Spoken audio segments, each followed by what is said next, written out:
నిరుద్యోగ భృతి ప్రతి ఒక్కళ్ళకి 3,000 ఇస్తామన్నటువంటిదో లేకపోతే 4,000 ఇస్తామన్నటువంటిదో కూటమి ఎన్నికల హామీకి సంబంధించి వాళ్ళకు స్పష్టత ఇచ్చారు. వైసీపీ వాళ్ళు ఒకటి రైజ్ చేశారు. రాజ్యసభలోనేమో 8.5% నిరుద్యోగం ఆంధ్రప్రదేశ్ ఉంది, భారతదేశం మొత్తం మీద అతి ఎక్కువ నిరుద్యోగం ఉందని ఆంధ్రప్రదేశ్ అని రాజ్యసభలో మంత్రి గారు ఇది ఇస్తే, ప్రశ్నోత్తరాల సమయంలో ఆన్సర్ ఇస్తే, ఇక్కడేమో చంద్రబాబు గారు మేము 6 లక్షల ఉద్యోగాలు ఇచ్చే 20 లక్షల ఉద్యోగాలు ఇవ్వబోతున్నాం అంటున్నారు.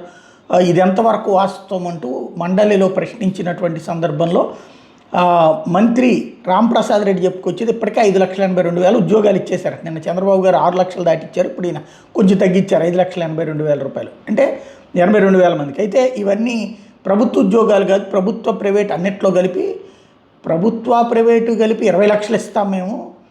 ఆ 20 లక్షలు ఇచ్చినా ఇంకా నిరుద్యోగులు ఉంటే అప్పుడు నిరుద్యోగ భృతి ఇద్దాం అనుకున్నారట. కాకపోతే రాయడంలో పొరపాటు అనుకుంటా.